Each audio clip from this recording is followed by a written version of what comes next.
Congratulations! You are preparing to study abroad. Deciding to study abroad is a great opportunity to learn in a different country and increase your knowledge of the world. You are going to see and discover many new things and meet new people. Studying abroad allows you to explore new cultures, enhance your UC studies, and get international experience, which are all important in today's global job market. Studying abroad can be an amazing and life-changing experience, but it can be challenging in a very personal way. Being in a new place and encountering a different culture can be overwhelming for some students. I traveled abroad last summer. I was so excited, but a little anxious because I didn't know what to expect. I assumed certain things would be different. I knew to expect different language, food, and weather. I made sure to learn a few phrases in the country's language and how to exchange my dollars to local currency. But here's the thing. Most people don't really make plans for their mental health. When I went abroad, I found out I was not prepared for how it would affect me on a deeper level. When I first arrived, things were going well. I was having a lot of fun and was really enjoying my class. But after the first 2 weeks, I really started missing my family and friends back home. I realized that they were just a phone call away, but I still felt like I was missing out. I found myself always wondering what they were doing. My fellow students would invite me to go with them to explore the city, but I didn't want to. I would stay in, sleep, eat, and I was always on Facebook and Instagram. I was starting to regret my decision to study abroad.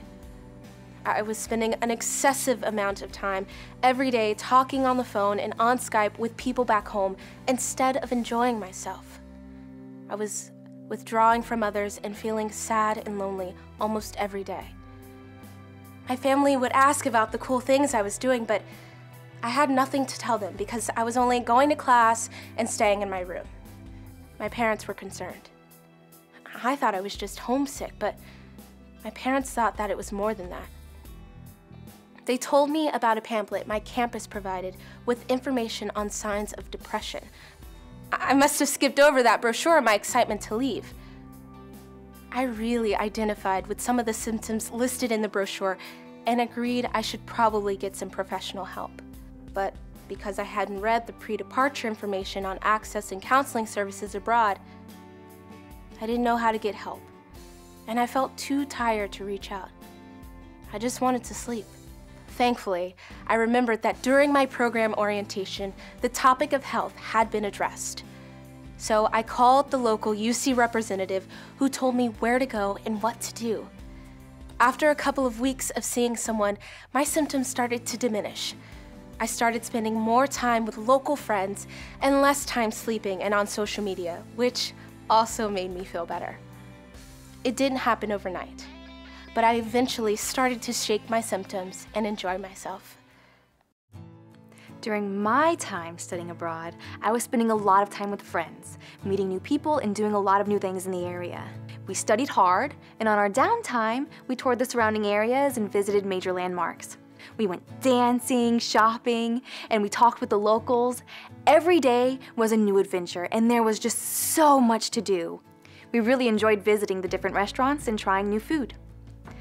Everything was going well until I had realized that there was something I had not adequately prepared for. You see, back home, I had been struggling with an eating disorder for almost a year. It had gotten so severe that at one point, I was in the hospital for a week. In the States, I had been seeing a therapist. With time and her help, I had got to a point where I was able to accept myself, better manage my life, and was considered stable on my condition a month before leaving to study abroad. After a few weeks of being in my new country, I realized I had gained some weight and immediately felt out of control. I did not expect this. Was I falling back to an eating disorder behavior? I never thought that I would struggle with a relapse while traveling abroad. I kind of thought that going to a new country would be a vacation from everything, that somehow I wouldn't face the same issues that I dealt with at home. I found out that not only will your problems come with you, but they may be intensified by being out of your comfort zone. I was confronted with so many new things that I no longer had the routine I had back home. I wish that I had been more prepared and spoken to my therapist about potential triggers and what it meant to continue with a sustained recovery. I wish I had done this before I left, because if I had prepared a careful plan before traveling abroad, I could have been able to identify triggers, work on effective and healthy coping skills, and reach out for help. Being in an unfamiliar place affects people in many different ways. Even the most seasoned travelers can struggle with the transition. Everyone can benefit from having a mental health plan. I was totally ready to study abroad. I had my passport, I planned my classes with my academic counselor, I had my student visa, I had a basic understanding of the language, I thought of everything. But then again, I'm always thinking of everything. My mind is always racing. I think of everything that could possibly happen. Sometimes it causes me to have a lot of anxiety, but I've learned to manage it with prescription medication. It's difficult to function without it, and I never thought I would have to in a foreign country.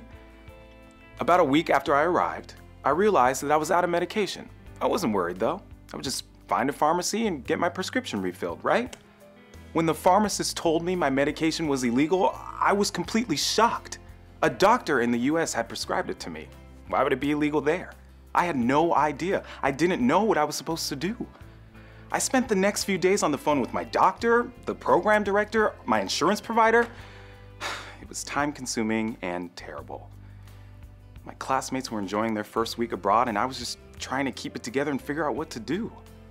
When I finally was prescribed a new medication available in that country, I started feeling like myself again. If you're studying abroad, you've really got to be prepared.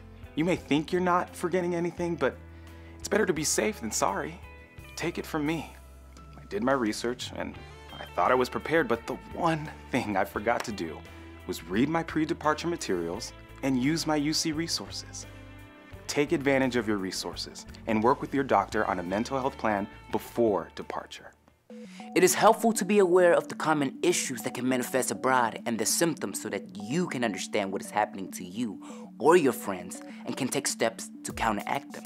Homesickness, culture shock, and stress are all common and expected when adjusting to a new culture.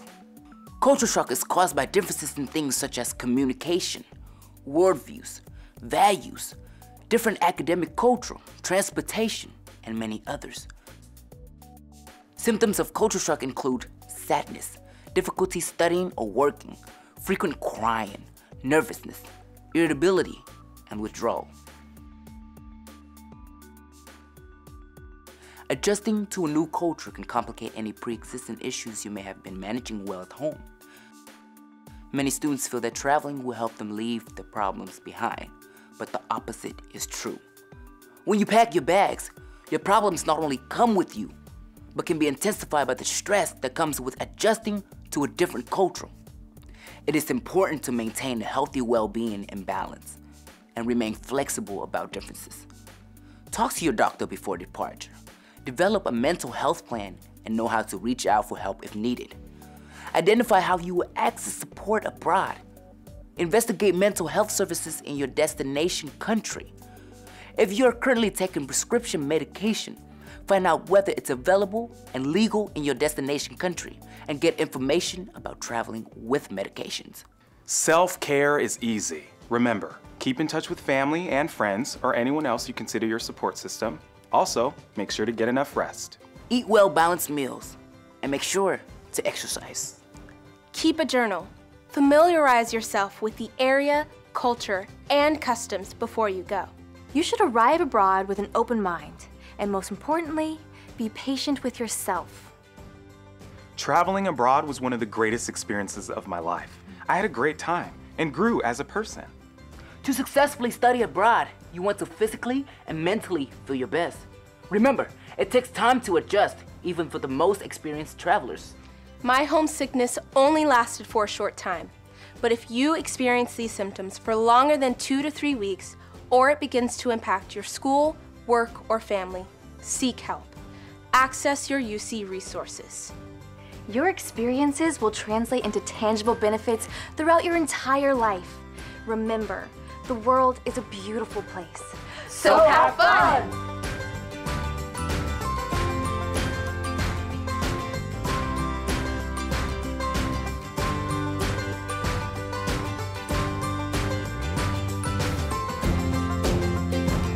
Other common struggles while abroad include feelings of isolation, fear, or confusion for LGBTQI students, unexpected pregnancy, contracting a sexually transmitted disease, sexual violence and harassment, alcohol or substance abuse. You can reach out for support for these and other concerns while abroad by contacting your local UC EAP representatives for help to identify confidential counseling and psychological services in your area. For 24-hour confidential support during pre- or post-departure, call Counseling and Psychological Services at 805-893-4411 or visit our website